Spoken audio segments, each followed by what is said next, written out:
మీ కర్మలు మీ సకర్మలు సత్క్రియలు ప్రాపర్గా ఉంటే ఇంకా అద్భుతమైన జన్మ తీసుకుంటారు. అది జీవితాన్ని తిరిగి కొనడం మీకు. మీ వల్ల ఒక్క మనిషి హ్యాపీగా ఉన్నా, ఒక్క ఫ్యామిలీ హ్యాపీగా ఉన్నా, ఆ ఆ బ్లెస్సింగ్స్ మీ అకౌంట్ లో నిండుతా ఉండాలి. ఇలా బ్లెస్సింగ్స్ డెకరేషన్ కోసం పెట్టే ఖర్చు వేరు ఉంటుంది. మన లైఫ్ ని రిచ్ గా మార్చుకోవడానికి పెట్టే ఖర్చు వేరుగా ఉంటుంది.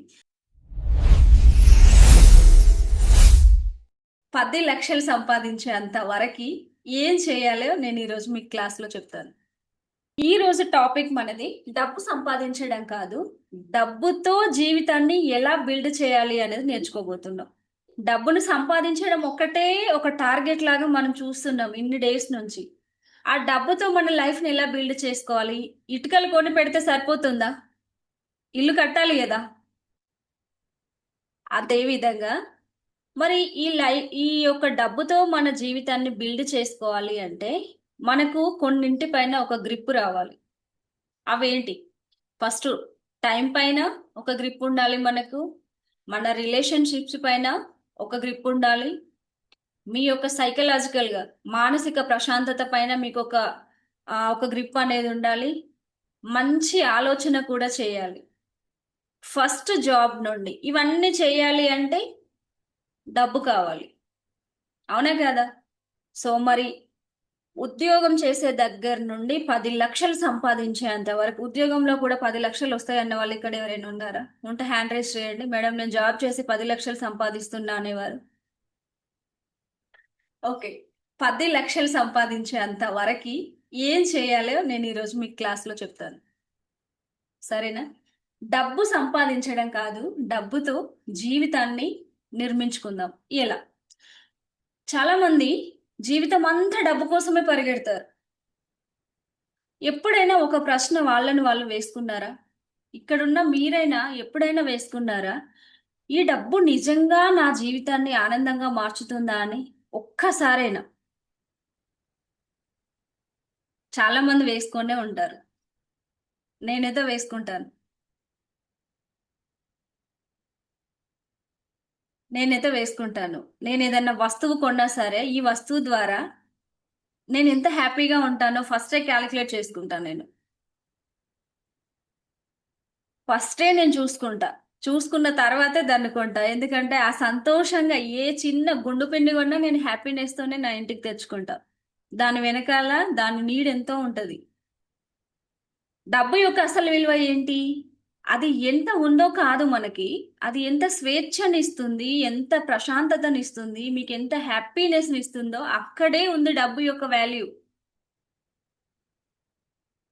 మార్గన్ హౌసల్ అనే ఒక గొప్ప ఆథరు, ఒక రైటరు ఏం చెప్తున్నాడో ఈ డబ్బు గురించి, డబ్బుతో మన లైఫ్ ని ఎలా బిల్డ్ చేసుకోవాలో చెప్తున్నాడు. కొన్ని విషయాలు మనం విందాం ఈరోజు.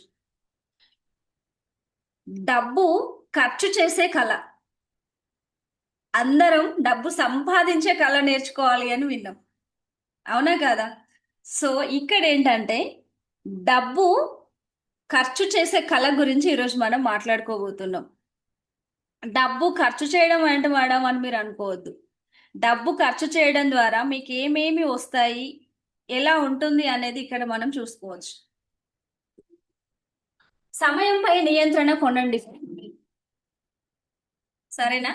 సమయం మీద మీకు ఒక గ్రిప్ రావాలని ఫస్టే చెప్పాను నేను. అత్యంత ఖరీదైన లగ్జరీ కారు కొన్నారు, ఓకే.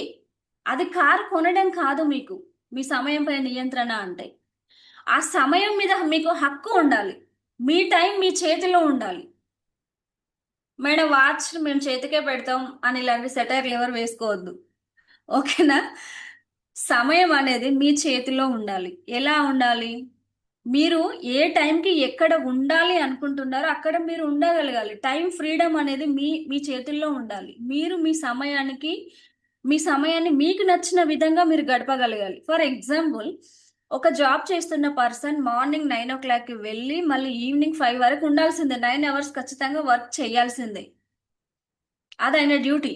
ఒకవేళ ఈ గ్యాప్ లో తన ఫ్యామిలీలో ఎవరికన్నా ఏదైనా నీడ్ వచ్చింది, బయటికి వెళ్ళాలని అనిపిస్తుంది, ఏదో ఒక తనకే ఆ జాబ్ చేసేటప్పుడు ఒక కొంచెం స్ట్రెస్ తగ్గించుకోవడానికి అలా బయటికి వెళ్ళాలనిపించింది, వెళ్ళగలడా? టైం తన చేతిలో ఉండదు కదా. సో ఆ టైం ఫ్రీడమ్ అనేది మీ చేతిలో ఉండగలగాలి. స్ట్రెస్ తగ్గించే ఖర్చులు పెట్టండి. ఫర్ ఎగ్జాంపుల్, ఒక కార్ కొన్నారండి, పక్కన వాళ్ళ పక్కింటోళ్ళకు చాలా లగ్జరియస్ కార్ ఉంది, మంచి స్పోర్ట్స్ కార్ ఉంది, నేను కూడా కొనుక్కుంటా. వాళ్ళ దగ్గర every month 10 lakhs 15 lakhs income వాళ్ళు ఎర్న్ చేయగలుగుతున్నారు. మీ శాలరీ 1 lakh ఉంది, మీరు లగ్జరీ కార్ బై చేశారు. అప్పుడు మీకు అది స్ట్రెస్నే ఇస్తుంది. మీ అవసరాలు ఎన్ని ఉన్నాయి, మీ సేవింగ్స్ ఎంత ఉంది, అది చూసుకున్న తర్వాత కదా మీరు కార్ బై చేయాలి. ఎందుకు మనకు అనవసరమైన స్ట్రెస్? సో ఆ స్ట్రెస్ని క్యాలిక్యులేట్ చేసుకోండి. అంటే నేను ఇప్పుడు పెట్టగలనా లేదా, ఇంత అమౌంట్ ఈ కార్కి నేను పెట్టగలనా అనేది కొంచెం అవగాహన. నెక్స్ట్, ప్రయాణ సమయం తగ్గించే నిర్ణయాలు తీసుకోండి. ఇప్పుడు మెట్రోలు వచ్చినాయి, కానీ కొంతమంది అక్కడ బస్ ఫ్రీ అని చెప్పి ఆధార్ కార్డ్ పట్టుకొని వెళ్ళి బస్సులో ప్రయాణం చేస్తారు. అక్కడ టైం మీకు సేవ్ అవుతుందా? సమయం మీద మీకు నియంత్రణ ఉంటుందా? ఉండదు కదా. ఇంత ఫాస్ట్ ఫార్వర్డ్ గా ప్రపంచం మారుతున్నప్పుడు మనం ఇంకా అక్కడే మేము పట్టుకున్న కుందేలకు మూడే కాళ్ళు అని నడుచుకుంటూ వెళ్తే అవుతుందా? పనులు అవుతాయా? మీరు ప్రపంచంతో పాటు ముందుకు పరిగెత్తగలరా? పరిగెత్తలేరు, అవునా కదా. సో మీరు కూడా ప్రపంచం మారుతున్నప్పుడు మీరు మారాలి, మీ పరిస్థితులు మారాలి, మీ ఆలోచనలు మారాలి. ఫస్ట్ మీరు, మీ పిల్లలు వచ్చి మీతో మాట్లాడుతుంటారు, మీరు ఒక ఫోన్ పట్టుకొని ఉంటారు. మీ పిల్లలు, డాడీ నాకు ఇది కావాలి, అమ్మ నాకు ఇది కావాలి, నేను నీతో కొన్ని విషయాలు షేర్ చేసుకోవాలి అమ్మా అని చెప్పి తను ఏదో మాట్లాడుతూ ఉందనుకోండి. మీరు ఫోన్లో ఉండి కరెక్ట్గా వినలేదు, మీ పాప గురించి పట్టించుకోలేదు. అప్పుడు మీ పాప ఎలా ఫీల్ అవుతుంది తెలుసా? మా పేరెంట్స్కి నాకంటే వాళ్ళ పనులే ముఖ్యము, వాళ్ళ ఫోనే ముఖ్యము, వాళ్ళే ముఖ్యం, నేను అంత ఇంపార్టెంట్ కాదు అనే ఫీలింగ్ వాళ్ళు బయటికి చెప్పలేరు, కానీ మనసులో ఒక ముద్ర అనేది పడిపోతుందంట. మీ పిల్లలు మీతో మాట్లాడుతున్నప్పుడు మీరు అన్ని పక్కకు పెట్టేయండి. చెప్పు నాన్న అని చెప్పి దగ్గర కూర్చొని వాళ్ళు ఏం మాట్లాడుతున్నారో వినండి. వాళ్ళు ఏదైనా మాట్లాడనివ్వండి, మీ సమయాన్ని మాత్రం వాళ్ళకి ఇవ్వండి. ఐ కాంటాక్ట్ మెయింటైన్ చేయండి. మీ పిల్లలతో మాట్లాడుతున్నప్పుడు మీ పిల్లలకు కూడా అది నేర్పించండి. ఎవరితో అయినా సరే మీరు మాట్లాడుతున్నప్పుడు ఐ కాంటాక్ట్ మెయింటైన్ చేయండి. మీ ఇంటికి ఎవరైనా చుట్టాలు వచ్చారండి, ఫ్యామిలీతో మంచిగా రెడీ అయ్యి మీ ఇంటికి వచ్చారు, మీరు వెళ్ళి కిచెన్లోనో మీ పనులలో మీరు ఉన్నారు, వాళ్ళు మీ ఇంట్లో ఎంతసేపు ఉంటారు? మీరే ఆలోచించండి. పట్టించుకోకపోతే ఉంటారా? నెక్స్ట్ టైం మీ ఇంటికి వస్తారా? రారు కదా. సేమ్ లైక్ మన పిల్లలు కూడా అంతే, మీ ఫ్యామిలీ కూడా అంతే. మీ ఫ్యామిలీకి మీరు ఎక్కువగా టైం ఇవ్వండి. ఈ జన్మకే మీరు ఈ ఫ్యామిలీ అండి. ఈ జన్మకే తను మీ వైఫ్, తను మీ హస్బెండ్, వాళ్ళు మీ పిల్లలు. మళ్ళీ నెక్స్ట్ జన్మలో ఎవరు ఎక్కడ ఎలా పుడతారో తెలీదు. మీ కర్మలు, మీ సకర్మలు, సత్క్రియలు ప్రాపర్గా ఉంటే ఇంకా అద్భుతమైన జన్మ తీసుకుంటారు. లేదు నేను అదే అదే రిపీట్ చేస్తున్నా అంటే దేవుడు ఏ జన్మలోకి మళ్ళీ మనం తిరిగి వస్తామో తెలియదు.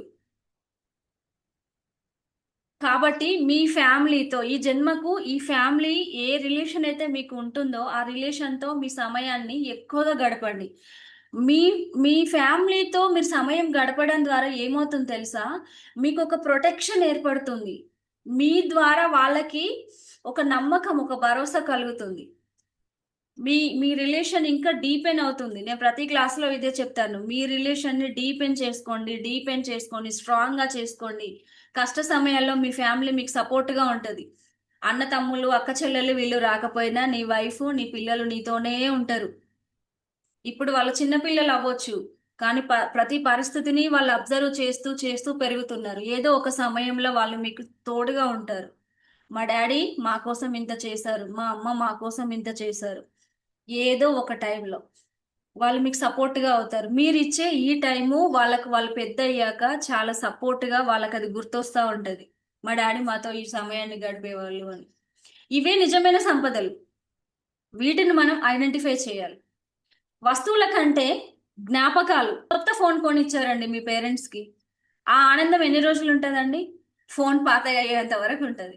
అదే మీరు ఒక ట్రిప్కు తీసుకెళ్లారనుకోండి, మీ కుటుంబం అంతా కలిసి ఒక ట్రిప్కి వెళ్ళారు, ఒక సంగీత కచేరీకి వెళ్ళారు, ఒక మంచి కోర్సులో జాయిన్ అయ్యారు అందరు కలిసి, అవంతా ఎలా ఉంటుంది? జీవితాంతం గుర్తుండే జ్ఞాపకాలు. వస్తువులు ఎప్పుడైనా సరే పాతబడిపోతాయి, కానీ జ్ఞాపకాల విలువ మాత్రం నిరంతరం పెరుగుతూనే ఉంటుంది. ఇలా ప్లాన్ చేయండి. ఇప్పుడు సమ్మరే కదా, ఒక 1 వీక్ ఏదైనా ట్రిప్ ప్లాన్ చేయండి. మేడం ట్రిప్ అంటే చాలా మనీ ఖర్చు అవుతుంది కదా మేడం. ఇవన్నీ పక్కకు పెట్టండి. ఉన్న ప్లేస్ లో అట్లీస్ట్ ఒక రోజు మంచిగా ఇంట్లోనే ఫుడ్ ప్రిపేర్ చేసుకొని ఏదైనా పార్క్కి వెళ్ళండి. ఎండ మేడం అనకండి మళ్ళీ. సమయం చూసుకొని వెళ్ళండి. మీ ఫ్యామిలీతో మీరు సమయాన్ని గడపండి. మీ పేరెంట్స్ ని అప్పుడప్పుడు అలా బయటకు తీసుకెళ్ళండి. వాళ్ళకు చాలా మెమోరీస్ ఉంటాయి. వాళ్ళకు ఎన్నో డ్రీమ్స్ ఉంటాయి. కానీ మన కోసం అన్ని త్యాగం చేసి సైలెంట్ గా ఉండిపోతారు, ముఖ్యంగా మన అమ్మలు. సో మీరు కూడా అప్పుడప్పుడు బయటికి తీసుకెళ్ళి మీ ఫ్యామిలీలో జీవితాంతం గుర్తుండిపోయే జ్ఞాపకాలను ఇవ్వండి. నెక్స్ట్, మీ యొక్క ప్రశాంతత కోసం ఖర్చు చేయండి. సరేనా?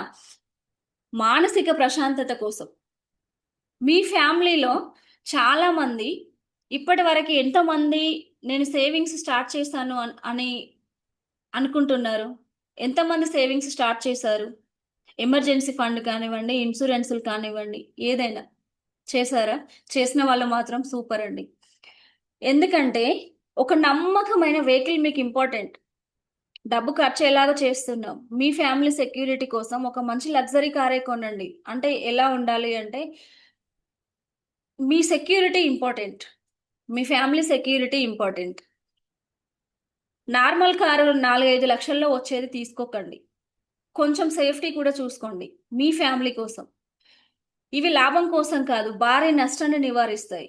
చిన్న చిన్న కార్లు అయితే మీకు తెలుసు, అవేవి జరగకుండా ఉండడం కోసం, మీరు ప్రశాంతంగా నిద్రపోవడం కోసం ఒక ఏసీ పెట్టించుకోండి.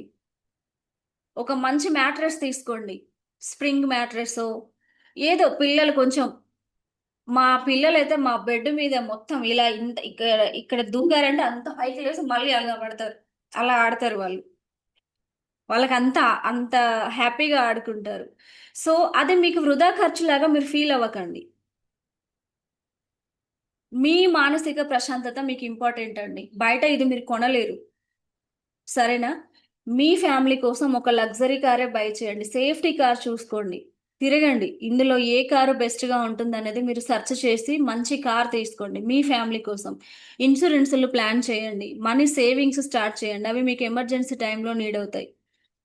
నెక్స్ట్, ఒక 200 రూపీస్ కాఫీ అందరికీ, అంత కాఫీకి 200 పెట్టొచ్చా అని అనిపిస్తుంది. అవునా కదా? ఇదే కాఫీ బయట 20 రూపాయలకు కూడా దొరుకుతుంది. కానీ మీరు 20 రూపాయలకు తాగే కాఫీ దగ్గర క్రౌడ్ ఎక్కువగా ఉంటుంది. మీకు కాఫీ తాగిన ఫీలింగ్ కూడా ఉండదు. అదే ఒక రోజు మీరు మంచి రెస్టారెంట్కి వెళ్ళి ఒక 200 రూపీస్ కాఫీ తాగి ఒక 10 నిమిషాలు అక్కడ కూర్చోండి. మీ థాట్స్ ఎంత బాగుంటాయి తెలుసా? మీరు 10 నిమిషాలు ఆలోచించుకోవడానికి అక్కడ టైం దొరుకుతుంది. గజిబిజీ ఉండదు, అల్లర్లు వినిపించవు, గోల గోల ఉండదు. ప్రశాంతంగా మీరు కాఫీని సిప్ టు సిప్ ఎంజాయ్ చేస్తారు. కాఫీ అంటే నాకు చాలా ఇష్టం. మా హస్బెండ్ నన్ను ఎప్పుడు బయటికి మామూలుగా అయితే రమ్మంటే నేను రాను. కాఫీ అంటే పరిగెత్తుకుంటూ వెళ్తా. అంత ఇష్టం నాకు కాఫీ. కాఫీ ఏది పడితే అది తాగను. నేను తాగే కాఫీ ఆర్గానిక్ కాఫీ. ఆ కాఫీ తాగడానికి వెళ్తాను. సో గ్రాసరీ డెలివరీ ఫీ అనేది పిల్లలతో ఒక అదనపు గంట ఇస్తే, ఇప్పుడు బ్లింకిట్లు, జొమాటోలు, ఆ, జియో మార్ట్లు చాలా వచ్చాయి కదా. మీరు ఇంట్లో ఉండి మీకు నచ్చిన వస్తువు ఏదైనా ఆర్డర్ పెట్టవచ్చు. మీరే బయటికి వెళ్ళి షాపింగ్ చేసి పట్టుకురావాల్సిన అవసరం లేదు. ఆ టైంని మీ పిల్లలతో గడిపితే ఎలా ఉంటుంది? బాగుంటుంది కదా. అప్పుడు అది మీకు ఖర్చులాగా కూడా అనిపించేది. మహా అంటే 10 రూపాయలు 20 రూపాయలు ఎక్కువైతాయి తీసుకొచ్చిన వాళ్ళకి. వాళ్ళకి మీరు 10 రూపాయలు 20 రూపాయలు ఎక్స్ట్రా ఇస్తే హ్యాపీగా ఇంటికి వెళ్తారు. వాళ్ళ ఫ్యామిలీకి ఏదో ఒకటి కొనుక్కొని వెళ్తారు. మీ ద్వారా వాళ్ళ ఫ్యామిలీలో వాళ్ళ పిల్లలు ఏదో ఒక చిన్న స్నాక్ అయినా తింటారు కదా. ఆ తృప్తన్న, మా ఇంటికి ఏ బ్లింకిట్ వచ్చినా మా ఆయన ఖచ్చితంగా వాళ్ళకి 50 రూపాయలు ఇయ్యంది పంపించాడు. ఆ రోజు వాళ్ళ పిల్లలకి అట్లీస్ట్ ఒక ఐస్ క్రీమ్ అన్నా తీసుకొని వెళ్తారు కదా అని. అది జీవితాన్ని తిరిగి కొనడం మీకు. మీ వల్ల ఒక్క మనిషి హ్యాపీగా ఉన్నా, ఒక్క ఫ్యామిలీ హ్యాపీగా ఉన్నా, ఆ ఆ బ్లెస్సింగ్స్ మీ అకౌంట్ లో నిండుతా ఉండాలి. ఇలా బ్లెస్సింగ్స్, మీ బ్లెస్సింగ్స్ ని మీరు తగ్గించుకోకండి. మీ బ్లెస్సింగ్స్ ని ఇలా పెంచండి. చిన్న చిన్న పనులే, కానీ మీ బ్లెస్సింగ్స్ ని దేవుడు కౌంట్ చేసేలాగా పెంచుకోండి. సో స్నేహితుడికి, మీ మీ ఫ్రెండ్స్ కి ఎప్పుడైనా పార్టీస్ ఇవ్వండి, చిన్న చిన్నగా ఇంటికి పిలవండి, లేదా రెస్టారెంట్కి తీసుకెళ్ళండి. అప్పుడు మీ సంబంధాల, మీ రిలేషన్స్ కోసం ఖర్చు చేయడంలో తప్పులేదు. డబ్బు అనేది జీవితానికి బలం ఇచ్చే పెట్టుబడులు అవి. మీ ఫ్యామిలీని వెళ్ళి కలవండి అప్పుడప్పుడు. మీ వైఫ్ అండ్ హస్బెండ్ కలిసి ఏదో ఒక హ్యాబీని క్రియేట్ చేసుకోండి, ఒక హ్యాబీ నేర్చుకోండి. ఇద్దరు కలిసి జిమ్కి వెళ్ళడమా, ఇద్దరు కలిసి పెయింటింగ్ వేయడమా, ఇద్దరు కలిసి డాన్స్ చేయడమా, ఇద్దరు కలిసి వంట చేయడమా, ఇద్దరు కలిసి ఒక బుక్ చదవడమా, ఇద్దరు కలిసి ఒక నోట్స్ ప్రిపేర్ చేయడమా, ఇద్దరు కలిసి ఒక బుక్ రాసేయండి. మన జీవితాన్ని ఒక్కసారి వెనక్కి తిరిగి చూసుకుంటే ఏ సినిమా స్టోరీలకు కూడా పనికిరావు, అంత లైఫ్ ఉంటుంది మన లైఫ్ లో వెనక్కి తిరిగి చూసుకుంటే.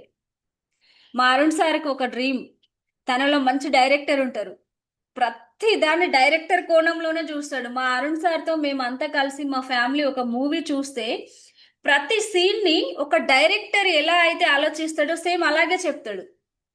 నెక్స్ట్ ఏ సీన్ జరగబోతుందో చెప్తాడు మూవీలో. ఆయనకు ఇప్పటి నుంచి కాదు, మూవీస్ మీద, ఒక స్టోరీ రైటింగ్ మీద చాలా మంచి గ్రిప్ ఉంటుంది అరుణ్ సార్కి. త్వరలో నా పాప గురించి ఖచ్చితంగా, నా పాపది మా స్టోరీని, ఇప్పుడు కాదు, టైం పడుతుంది, ఒక మూవీ ఆయన ప్లాన్ చేసుకుంటున్నాడు తీయాలి అని. అలా తన స్క్రిప్ట్ ఇప్పటి నుంచే రాస్తున్నాడు. తనకి ఏది, ఏ మెమొరీ గుర్తొచ్చినా దాన్ని నోట్ చేసి పెట్టుకుంటున్నాడు. అలా మీ ఫ్యామిలీతో ఇలాంటి హ్యాబీస్ ని మీరు క్రియేట్ చేసుకోండి, అది మీకు వృధా ఖర్చు కాదు.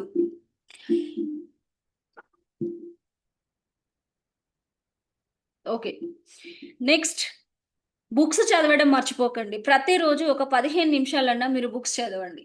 15 నిమిషాలు అట్లీస్ట్ ఒక 2 పేజెస్ బుక్ చదవడం ఒక హ్యాబీ లాగా మార్చుకోండి.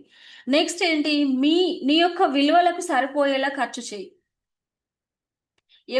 ఒకరికి పుస్తకాలు అంటే చాలా ఇష్టం, ఒకరికి ట్రావెలింగ్ అంటే ఇష్టం, ఒకరికి ఆధ్యాత్మిక జీవితం అంటే ఇష్టం. ఎంతసేపు దేవుడి దగ్గర, దేవుడికి ఎదురుగా ఇలా కూర్చొని ఆ భక్తికి సంబంధించిన బుక్స్ చదవడం. ప్రపంచాన్ని ఇంప్రెస్ చేయడం కోసం మీరు ఖర్చు చేయకండి. మీకు మీరు హ్యాపీగా ఉండేలా ఖర్చు చేసుకోండి. మీ ఆనందం కోసం మాత్రమే మీరు ఖర్చు చేయండి. పక్కింటి వాళ్ళు ఏమనుకుంటారో, వెనకింటి వాళ్ళు ఏమనుకుంటారో ఇవన్నీ పట్టించుకోకండి. మీరు హ్యాపీగా ఉన్నారా లేదా, మీరు ఒక యూనిక్ అండి, మీరు ఒక స్పెషల్ అంతే. మీకు లాగా మళ్ళీ ఇంక ఇక్కడ ఎవరు లేరు. సో ఈ అలవాట్లను, మీ విలువను పెంచుకోవడానికి ఖర్చు చేయండి డబ్బుని. అప్పుడప్పుడు ట్రావెల్ చేయండి, కొత్త ప్లేసెస్కి వెళ్ళండి, నేచర్లో కలవండి. నేచర్లో కలిస్తే మీ థాట్స్ చాలా అద్భుతంగా మారుతాయి. ఇప్పుడున్న మీ థాట్స్కి, మీరు బయటికి వెళ్ళి ఇంటికి వచ్చిన తర్వాత మీ థాట్స్కి ఒకసారి ఆలోచించండి. ఎక్కడికైనా మీరు ఒక షాపింగ్ మాల్కి వెళ్ళారనుకోండి, అక్కడ ఆ ప్లేస్లో మనకు తెలియని కొన్ని వస్తువులు ఉంటాయి, కొన్ని లగ్జరియస్ థింగ్స్ ఉంటాయి. వాటిని చూసినప్పుడు ఆటోమేటిక్గా మనకి ఏమనిపిస్తుంది, ఇది మా ఇంట్లో ఉంటే బాగుండు అనిపిస్తుందా లేదా? ఇలాంటి షాపింగ్ నేనైతే అలా ఆలోచించాను. ఈ షాపింగ్ మాల్ నా పేరు మీద ఉంటే ఎట్లుంటది అని ఆలోచిస్తా. నా థాట్స్ అలా ఉంటాయి. ఈ షాపింగ్ మాల్ లలిత, లలిత అరుణ్ షాపింగ్ మాల్ ఎలా ఉంటది? ఇలాంటివి ఒక 10 షాపింగ్ మాల్స్ ఉంటే నా ఇన్కమ్ ఎంత, నేను ఇలా క్యాలిక్యులేట్ చేస్తా ఎక్కడికన్నా వెళ్తే. ఓకే, త్వరలో నేను ఇలాంటిది పెడతాను, అక్కడ నా మేనిఫెస్టేషన్ జరిగిపోతుంది. నాకు తెలియని విషయాలు, కొత్త ప్లేసెస్కి ఎక్కడన్నా నేను నేర్చుకోవడానికి వెళ్తున్నప్పుడు అక్కడ సరౌండింగ్స్, ఎన్విరాన్మెంట్ అంతా చూసిన తర్వాత దాన్ని నా లైఫ్లోకి ఎలా కన్వర్ట్ చేసుకోవాలో ఆలోచిస్తాను నేను. మీరు కూడా అంతే, ఎక్కడికన్నా బయటకు వెళ్ళినప్పుడు ఎందుకు షాపింగ్ మాల్స్ పెట్టాలి, మనం పెట్టకూడదా? మనం ఇప్పుడు విత్తనం వేసామండి, దానికి రోజు వాటర్ వేస్తున్నాము, ఇంత ఇంత ఇంత పెద్దగా అవుతుంది. తర్వాత ఫ్రూట్స్, ఫలాలే కదా నెక్స్ట్ వచ్చేది. అవి ఎవరికైనా వస్తుంది, మనీ ఖచ్చితంగా వస్తుంది. మనీ రాకుండా ఉండడం అనే సమస్య లేదు, కానీ అది ఫస్ట్ మన బ్రెయిన్ లో పుట్టాలి మనీ. నా బ్రెయిన్ లో పుట్టిందా మనీ, నేను ఖచ్చితంగా 3 years లో 100 crores సంపాదిస్తాను. నేను ఇప్పుడు దాన్ని పెద్దగా ఒక చెక్, చాలా పెద్దగా ప్రింట్ తీపించుకొని, టీపాయ్ ఉంటుంది కదా, టీపాయ్ లోపల, గ్లాస్ లోపల పెట్టేశాను. మా ఇంటికి ఎవరు వచ్చినా ఫస్ట్ నన్ను అడిగేది, ఏంటి 100 కోట్ల? "ఆ, 100 కోట్లే." 100 కోట్ల? అవును, 100 కోట్లే నేను సంపాదిస్తా. అంతే, నన్ను ఎవ్వరు, వాళ్ళు ఎంత ఎమోషనల్ గా అడిగినా నేను చాలా సింపుల్ గా చెప్తా. మా అరుణ్ సార్ కూడా అలాగే చెప్తాడు. చాలా సింపుల్, 3 years, అది ఎలాగైనా నాకు వస్తుంది. మా ఇంటికి ఇప్పుడు పర్సనల్ కౌన్సిలింగ్స్ కోసం చాలా మంది ఇంటికి వస్తూ ఉంటారు. Offline personal counsellings Arun sir ఇస్తారు. సో ఇంటికి వచ్చిన వాళ్ళు వెయిట్ చేసేటప్పుడు ఆ టీపై పైన 100 crores చెక్ కనిపిస్తా ఉంటది. ఆ చెక్ చూసిన ప్రతి ఒక్కరు మేము కూడా ఇలా చేపించుకుంటాం, మీలాగా 100 కోట్లు కాదు కానీ ఎంతో కొంత అంటారు. ఇగో ఇక్కడే ఈ తాటే మర్చిపోండి మీరు. ఇంకా మిమ్మల్ని మీరు ఎందుకు తగ్గించుకుంటున్నారు? కనీసం ఆలోచించి కోరిక కన్నా ఒక వాల్యూ ఇవ్వండి కదా. 100 కోట్లు కాదు, 1000 కోట్లు రాయండి. మేము 100 రాసుకున్నాం, అది 3 yearsకే రాసుకున్నాం. మీరు 1000 కోట్లు 10 సంవత్సరాలను పెట్టుకోండి అని చెప్తున్నా నేను. ఇక్కడికి వచ్చి వెళ్తున్న వాళ్ళలో చాలా మంది వస్తారు, డైలీ 2-3 పర్సనల్ కౌన్సిలింగ్స్ అవుతాయి. అది చూసిన వాళ్ళు చెప్తున్న విషయం అన్నమాట. సో నెక్స్ట్ ఏంటి, ఖర్చు చేయకపోవడం కూడా ఒక నిర్ణయమే. నేను అసలు కొంతమంది మన అమ్మలు, ఇక్కడ కూడా ఒక అమ్మనే పెట్టాను నేను. అమ్మలు వాళ్ళు ఎక్కువ ఖర్చు చేయరు, అన్నెసెసరీ లగ్జరీస్ మీద ఖర్చు చేయని ప్రతి రూపాయి మీ భవిష్యత్తు స్వేచ్ఛ కోసం పనిచేస్తుంది. కొన్ని వస్తువులు జీవితాన్ని ఎన్రిచ్ చేస్తాయి, కానీ మరికొన్ని డెకరేట్ మాత్రమే చేస్తాయి. ఆ తేడా మనం తెలుసుకోవాలి. డెకరేషన్ కోసం పెట్టే ఖర్చు వేరుంటుంది, మన లైఫ్ని రిచ్గా మార్చుకోవడానికి పెట్టే ఖర్చు వేరుగా ఉంటుంది. దాన్ని మనం తేడా తెలుసుకోవాలి. ఎక్కడ పడితే అక్కడ మనీ ఖర్చు చేయమని నేను ఇప్పుడు చెప్తున్న వాటిలలో మీకు ఎక్కడైనా వేస్ట్ వృధా లాగా అనిపిస్తుందా? ఇప్పుడు ఇన్ని ఖర్చులు చేయండి అని చెప్తూ వస్తున్నాను కదా, మనం ఇప్పటి వరకు మాట్లాడుకున్న క్లాస్లో ఎక్కడైనా మీకు ఇది వేస్ట్ ఖర్చు మేడం మీరు చెప్పింది అని మీకు అనిపిస్తే నాకు చాట్ బాక్స్లో మెసేజ్ చేయండి. సో మరి ఇవన్నీ చేయాలంటే ఏం చేయాలి? నెలకి మీ అకౌంట్కి 10 లక్షలు వస్తుంటే క్రెడిటెడ్ అని ఒక మెసేజ్ మీకు వచ్చిందండి, 10 లక్షలు, మీ హ్యాపీనెస్ ఎలా ఉంటుంది? చాలా హ్యాపీగా ఉంటుంది కదా. సో మరి అలా రావాలి అంటే మనకు ఫైనాన్షియల్ లిటరసీ గురించి తెలియాలి, స్కిల్ బిల్డింగ్ గురించి, నెట్వర్క్ గురించి తెలియాలి, హార్డ్ వర్క్ గురించి, ఇన్వెస్ట్మెంట్స్ గురించి, ఎంటర్ప్రెన్యూర్షిప్ గురించి తెలుసుకోవాలి, లీడర్షిప్ గురించి, పర్సిస్టెన్స్ గురించి తెలుసుకోవాలి. సో ఇవన్నీ మీరు తెలుసుకోవాలి. మీ సేవింగ్స్ ఏంటి, మీ బడ్జెట్ ఏంటి, మీ కెరియర్ గ్రోత్ ఏంటి, ఇవన్నీ మీరు తెలుసుకోవాలి. అందులో ఇవన్నీ నేను చెప్పను, ఒక 21 సీక్రెట్స్ చెప్తాను. మీరందరు రెడీయా?